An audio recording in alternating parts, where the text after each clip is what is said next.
Yun! Ano yan? Starfish po yan! Starfish, ah. Nagalaw din parang starfish, ano? Lalakad ko tip ako, ah. Laking-laking tao yan, ano? Takot sa katang.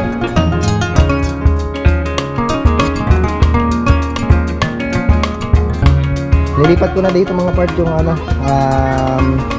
itong ihawan. Enjoy the sunset. Napakaganda. Kaya mas pinili namin na mag-overnight para masaksihan namin yung paglubog ng araw.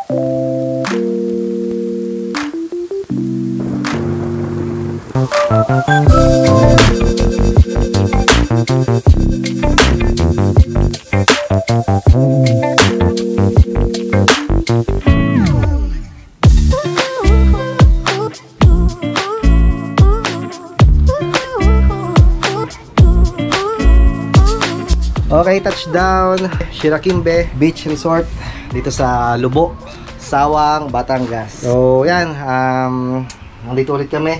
Pero kasama ko na mga yan, mga babaysot. Ayun, automatic. Ito na yung pinili naming kwarto, yung may aircon. Kasi mag-overnight kami. Dito kami magpapalipas ng gabi hanggang bukas. Hindi kagaya na pumunta kami dito ay umaga hanggang tanghali na kami.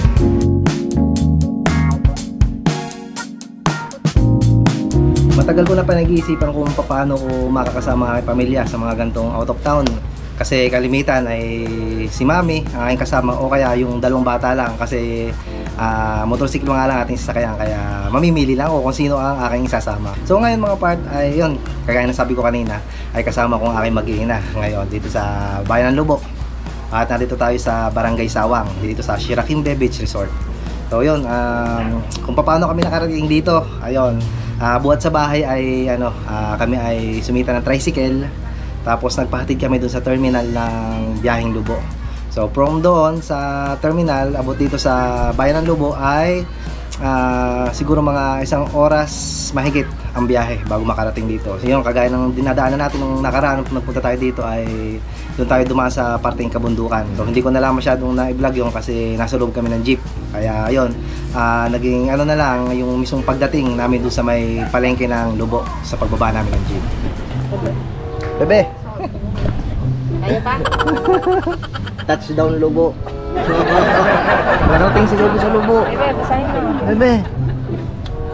Bebe, basahin mo. Nasaan ka na? So from doon ay ayun, sumakay ulit kami ng tricycle. So parang sita na yun kasi 4 kami para lamang magdire-diretso dito ay kinuha na namin yung tricycle para diretso hatid na kami dito para isang sakay na lang ulit. So yun, mga saktong 2 o'clock ng hapon ay nakarating na kami dito.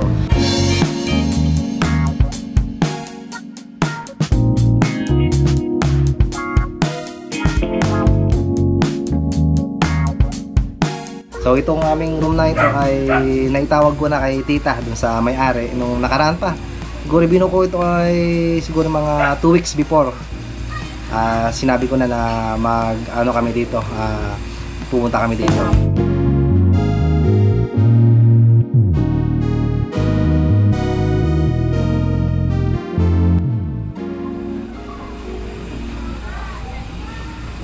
So yung medyo nakakalula ang biyahe. Miski ako ay nalula ako nung papunta pa lang kasi sobrang sigsag ang pinakadaan dun sa parteng kabundukan sa dinaanan natin kanina. So medyo nalula ako, lalo na itong mga bata. Ayan, si ate. Pero nung nakita nila yung yung view dito sa pinakaunahan, ayun, nawala doon kanilang pagkaliyo. O si Chiriya agad 2,000 na yun. Ito ang aming mga dala, mga part na pagkain, mga cup noodles, kape, Milo, palaman, tinapay, picnic, nachos. Ang dami. Parang 1 linggo ata kami titigil dito. Tapos ito, may dala na kaming mga frozen foods, yung mga pang ihaw-ihaw namin. Nagdala na kami ng ice chest para ayun, magtagal yung aming mga ilulutong pagkain. So ito yung aming mga dalang pagkain, mga gamit. Saka ito, nagdala na ng tent. Yan, tapos ito yung iba ko pang gamit sa pagluluto, meron dito. At bumili na kami ng litong tubig doon sa may palengke ng Lobo sa binabaan namin.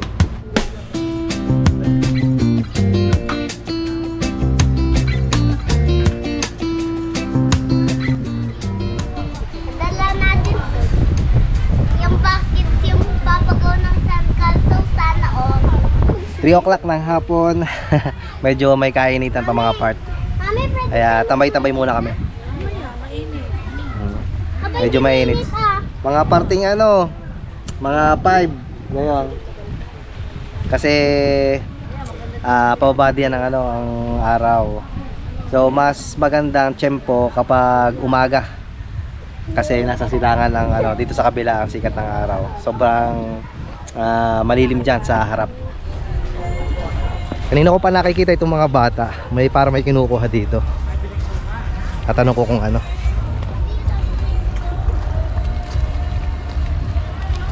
Ayan yung kinukuha. wala yung ano. Yun! Ano yan? Starfish po yan. Starfish, nagalaw din palang starfish ano? Bakit? Nangangagat ko yan. Nawawala yung maganda. Okay. Pinosda, yun o, yun. Medyo kati pa pero itong view mga part dito. Yan. Nakikita ba na maayos? Nakabikibali dito mga part. Pagpunta nyo dito sa Sawang ay napakadami ng ano, mga resort. Simula doon. Tapos yan, bye-bye na yan. Napakadami oh. Dikit-dikit lang siya mga part. Abot pa siya doon. Nangingis na ata itong mga to, itong mga lakabangka oh. Oh, lamig ng tubig. Kanina mga part ay ano, daladala ko na yung inihanda ko na yung aking mga fishing rod. Sa mga hindi nakakaalam ay mahilig ako mamingwit mga part. Isa yun sa aking mga libangan. Kapag wala tayong mga rides, wala tayong mga biyahe, ay pupunta talaga ako sa mga dagat. Ilog bibihira, pero mas malimit sa dagat at namimingwit ako. So kanina dahil sa ano nga, commute kami, ay ayun, iniwanan ko yung aking mga ano, mga pamingwit. Kasi medyo nung papalis na kami ay napakadami palang bitbitin namin, kaya iniwanan ko na lang. So ngayon ako nagsisisi mga part kasi nakita ko ng ano ito, namimingwit nga. Kita ko kanina nagpupuno ng ano ng tansi, yun oh, yun. So yun, nanghihinayang ako ngayon na wala akong dalang pamingwit. Sayang oh, dito lang sana ako ano pwesto, kasi mamaya o bukas ng umaga ay mataas ang tubig. So kahit dito lang tayo pumesto mga part, ay ano na, ang hagis natin ipapunta doon. So sabay na ang hangin naman ipapunta sa kanluran. Ay yun, tamang-tamang papalayo natin ating hagis. Yan o, mga buhay pa mga katang. Oh, laki itong isa. Malaki itong isa. Inaalagaan nyo? Opo, alagaan po. Lalagay lang sa aquarium ano. Mahaba naman ang buhay itong mga gantong katang. Yan o. Kahit maliit lang yan, may nakakatakot baka makapanipid. Yun! Yun! Yun, nalakad dito ko. Laking-laking tao yan, yan o. Takot sa katang. Wait lang. Yung wala na ako. Nasabing wag mo.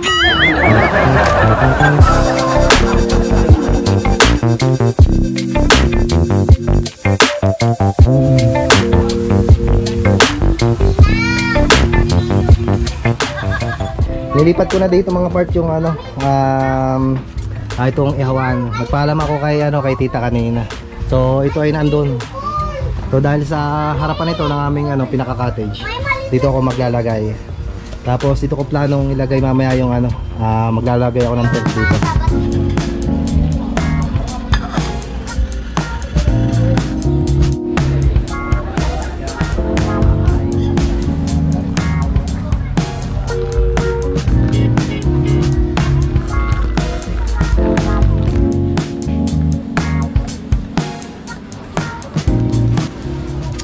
Magpa 5:30 na ng hapon pero medyo malakas yung ano, sikat ng araw.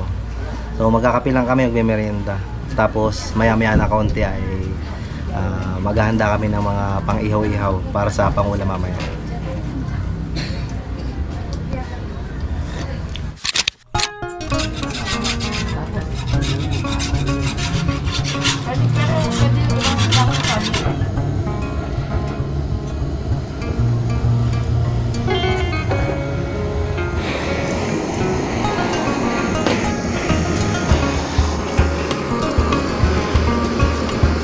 So, agad.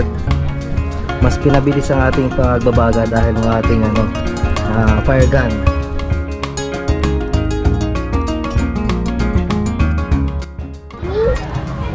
Excited ka na mag-swimming? Kasi nga ito nga kung din na lang stick na ito. Sakto-sakto, biglang labas Sarap. ang aso. Dati lang, sakto-sakto. Kaya biglang labas ang aso. Shark dog. Habang pinapainit natin yan, ay gumagawa si mami ng na gagawin naming banana Q na pang merienda ngayon. 5:40 ng hapon. Mainit pa dito. Mainit pa din pero nabawasan na, hindi kagaya nung kanina nung paglabas namin galing sa loob, kasi nga nagpahinga muna kami pagkadating namin kanina kasi napakainit. So yun, naghumiga kami, gumawa na konting tulog, at ngayon nga inintay namin na medyo humapon na konti para hindi masyadong mainit. So nagpe-prepare lang kami ng mami merienda. So pagkatapos nito ay ihahanda naman ni mami yung mga pang-ihaw-ihaw namin, tapos magluluto na din ng kanin para ihanda sa aming hapunan. Ayusin ko lang tong uling kung pantay-pantay. Ang bilis ng ating paguling dahil yan itong ating fire gun.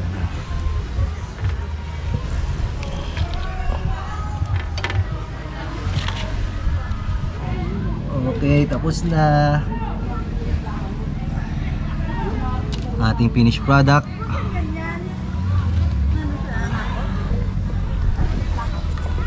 Madami na naglalabasan mga parto.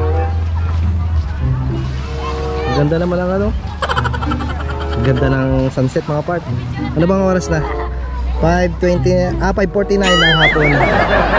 At napakaganda ng na paglubog ng araw, tapos yan, naglalabasan ng mga tao dito. Ganon talaga sa ganon talaga sa mga resort mga part. Pansin nyo ba? Kapag araw, wala kang halos makikita mga tao. Mga nasa kanya-kanyang room. Pero pag sapit ng ng padilim, ay yan, naglalabasan na. Lalong-lalo na yung mga nakatupis.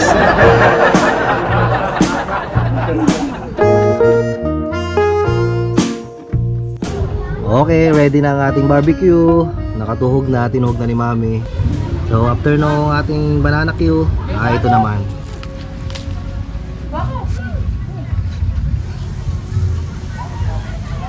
Sobrang init Yung aking kaninang banana Q ay napakabilis bagong maluto. Bebe, ready ka na? Yeah. Si ate. Naku, parang si ate masama ang lasa. So, hindi ko papayagan niya maligo sa dagat. Oh, sunod!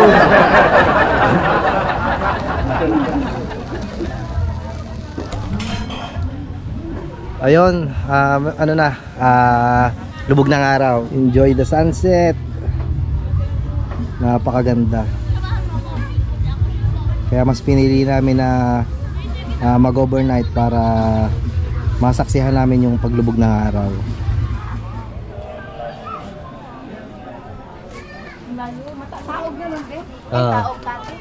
Ayos lang yan. Oops, paano ba to? Ayun. Okay.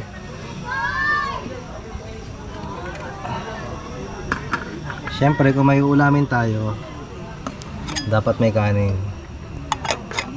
Ngayon ko lang napagtanto na napakahirap pala ng trabaho ng magba-barbecue Sobrang init. Nakakapaso yung yung pinaka hulab ng ng apoy o ng baga. So dyan muna yung ating nilulutong kanin. Tamang apoy lang para hindi mabigla yung luto. Tapos ito si mami ay nagre-relax na. Dami ko pang Itong yung mga part kapag kapag ito na yung ano, kalulubog lang ng araw. So kita naman ninyo sa ating harapan mga part na medyo naninilaw pa yung unahang yan kasi kakalubog lang ng araw. Tapos yan ang view, napakaganda. Pag nasunog yun, babanatan kita. A few moments later. Hindi mo matatawag na ihaw-ihaw yan kung hindi yan masusunog. Hindi ako nagluto niya si Mami. Okay, samahan ko lang itong dalawang bata na maligo. So ito yung kanilang iniintay kanina pa na makalubog sa dagat.